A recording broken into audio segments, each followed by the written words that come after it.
शिवसैनिकांसाठी बाळासाहेब हे दैवत आहेत। आजही बाळासाहेबांबाबत शिवसैनिकांच्या भावना तीव्र आहेत। एसीबी कडून आमदार राजन साळवींच्या घरातील वस्तूंचं मूल्यांकन करताना चक्क बाळासाहेबांच्या वापरातील खुर्चीची सुद्धा किंमत लावण्यात आली आहे।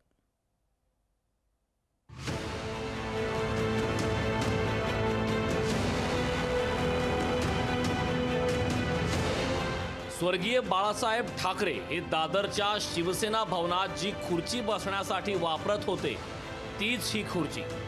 सामान्य शिवसैनिकांसाठी या खुर्चीचं मोल तीर्थस्थळापेक्षा कमी नाही। लाचलुचपत प्रतिबंधक विभाग म्हणजे एसीबीनं या खुर्चीची किंमत 10,000 रुपये लावली। आमदार राजन साळवी यांची एसीबी चौकशी सुरू आहे। या मूल्यांकनावेळी एसीबीनं त्यांच्या घरातील बाळासाहेबांच्या खुर्चीचंही मूल्यांकन केलं। पूजेच्या खुर्चीचं मूल्यांकन केल्यानं राजन साळवी यांनी संताप व्यक्त केला। सर्व राज्यकर्त्यांना सुद्धा शिवसेना प्रमुखांनी शिवसेनेने मोठं केलेलं आहे आणि त्याच राज्यकर्त्यांनी आज त्या बाळासाहेबांच्या सिंहासनाची आणि त्या प्रतिमेची त्या ठिकाणी किंमत केली फक्त 10,000 रुपये, जे अनमोल आहे ते त्यांनी आज मोलामध्ये दाखवले, किमतीमध्ये दाखवलेलं आहे। ही दुःखाची गोष्ट आहे। म्हणून माझ्या आयुष्यातला सर्वात, उद्या मला अटक केली, मला जेलला गेलो, कुठं गेलो, उद्या मेलो तरी बेहत्तर, परंतु माझ्या असलेल्या दैवताचं, माझ्या असलेल्या सिंहासनाचं, माझ्या असलेल्या शिवसेना प्रमुखांच्या प्रतिमेचं जे मूल्य केलेलं आहे ह्याला कधी जनता माफ करणार नाही। नितेश राणेंनी यावरून राजन साळवींना टोला लगावला।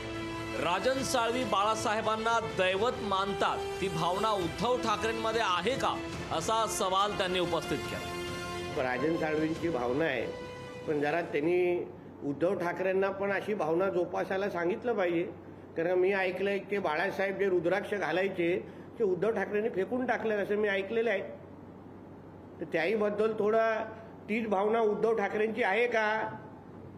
बाळासाहेबांच्या वापरलेलं किती सामान, कपडे उद्धव ठाकरेंनी कुठे कुठे विकलंय, मग त्याची माहिती आम्हाला द्यायला लागेल। एसीबीनं बाळासाहेबांच्या खुर्चीची किंमत केलीच। याशिवाय छत्रपती शिवाजी महाराजांचा पुतळा 5,000, गणपतीची मूर्ती 20,000, बाळासाहेबांची फोटो फ्रेम 5,000, घरातील स्पॉटलाइट 1,000, 2 फॅन 3,000 अशा वस्तूंच्या किमती लावल्यात। एवढंच नव्हे तर घरात लावण्यात आलेल्या फायर एक्सटिंग्विशरचाही मूल्यांकन केलं। अपसंपदेची मोजदाद करण्यासाठी मालमत्तेचं मूल्यांकन गरजेचं आहे, पण देवांच्या मूर्तीचं, बाळासाहेबांच्या फोटोंचं मूल्यांकन करणं हे थोडं अतिच होत असल्याची टीका होती। निसार शेख, लोकशाही मराठी, रत्नागिरी।